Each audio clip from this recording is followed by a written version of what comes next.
Salut à tous, j'espère que vous allez bien. Si vous ne le savez pas, je fais un manga que vous pouvez lire sur Manga Draft. Je me suis donc dit que je pourrais faire une vidéo où je vous montre comment je procède. Vous vous souvenez de la dernière vidéo où je mélangeais plusieurs personnages de manga? Allez la voir, vous comprendrez mieux cette vidéo. Donc je vais faire un mini manga de 3 à 5 pages, grand max, où les deux personnages que j'ai dessinés vont s'affronter. Avant, abonnez-vous, ça m'aide beaucoup. Allez, on passe à la première étape, le storyboard.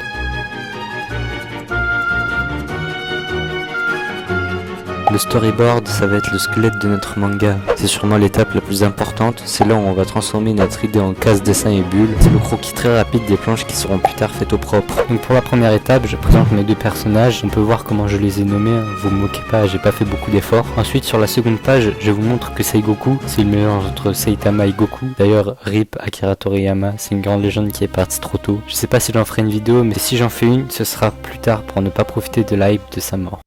On voit que Seigoku est au-dessus de Piccolo, le mélange entre Shanks et Piccolo. Le fait qu'un personnage soit au-dessus d'un autre, ça montre qui est supérieur à qui. Ça a déjà été utilisé dans des mangas comme JoJo's Bizarre Adventure. Là, l'écart est démesuré. Ensuite, Seigoku saute vers Piccolo et ce dernier se prépare pour l'attaquer en sortant son épée. On te dit que Seigoku prépare un Kamehameha. Sur la troisième page, on voit les deux combattants qui déploient leur attaque. Pour cette vidéo, j'ai choisi de ne pas prendre de parti pour un personnage, même s'il se peut que Seigoku démonte matin, midi, soir Piccolo, mais on va rien dire. On finit non pas avec une, mais deux planches. Comment rendre le Kamehameha de Goku encore plus puissant parce qu'il est fusionné avec Saitama? J'ai donc opté pour faire apparaître plusieurs Kamehameha autour du Saiyan. Et pour Piccolo, je choisis de jeter une pincée d'Akidera sur le Maken Kozapo de Piccolo. Et voilà comment se finit cette mini-histoire.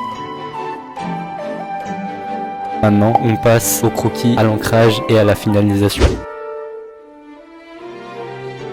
Donc pour le croquis, il n'y a pas grand chose qui va changer par rapport au storyboard, à part certaines poses ou certains textes. Sur la première page par exemple, Piccolo est en contre-plongée et Seigoku est juste de profil. Pour l'ancrage, on voit que par rapport à mes dessins normaux en couleur, je mets beaucoup plus d'aplats de noir et d'hachures.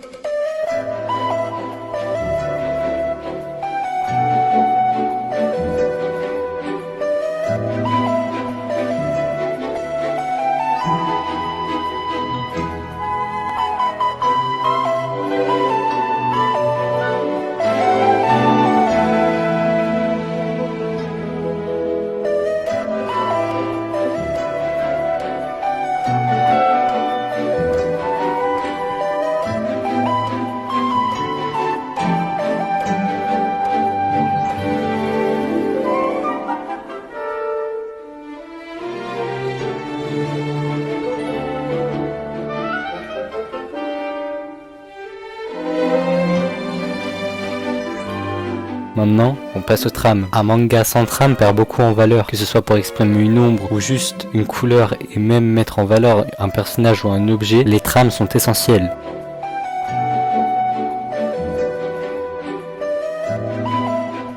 Après l'ajout de trame, je passe aux onomatopées. Les onomatopées, c'est quelque chose qu'on peut négliger, pourtant c'est très important pour pouvoir installer une ambiance. Je les mets en japonais avec la traduction au-dessus ou en dessous. Pour faire mes onomatopées, je prends l'alphabet katakana japonais et je décompose le bruit que je veux mettre en valeur en syllabes pour pouvoir l'écrire en japonais. C'est sûr que je me complique la vie alors que je pourrais aller sur Google Trad. Ensuite, on peut passer à la deuxième page. Je le rappelle, ce qui se passe pour ceux qui auraient une mémoire de poisson rouge. On voit que Seigoku est en haut d'une sorte de canyon. Il se jette sur Piccolo et les deux se prépare à attaquer. Donc il n'y a pas grand chose qui change entre cette page et le storyboard à part le fait que j'ai oublié de mettre les éclairs du Haki des rois de Shanks, mais c'est pas très grave.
exprimer les onomatopées. Donc pour que ça rentre bien, il est important de faire suivre la trajectoire des onomatopées avec celle du dessin. On peut aussi mettre de la perspective pour faire un effet encore plus grand. Maintenant, on passe à la grande page. Donc Saigoku balance son Kamehameha et Shikolo se protège grâce à son sabre. Souvent, c'est mes grandes pages qui me prennent le moins de temps.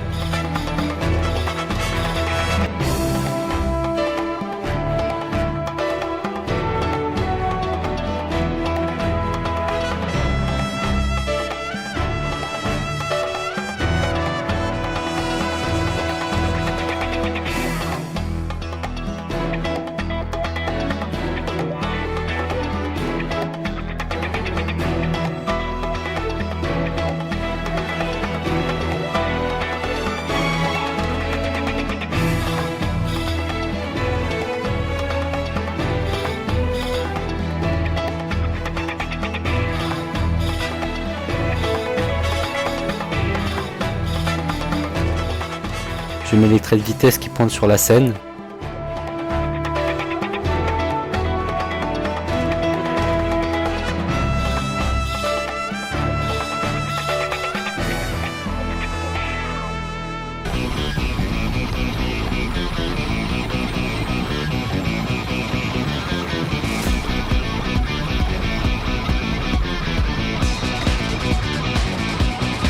Pour terminer, on passe sur la page finale, la double page. Les deux combattants s'apprêtent à déployer leur technique ultime et on voit le Maken Kosapo de Shikolo accompagné de légers éclairs d'Aki des rois. Et devant, il y a Saigoku qui invoque des Kamehameha.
Pour mettre en avant leur aura, je mets le fond en gris.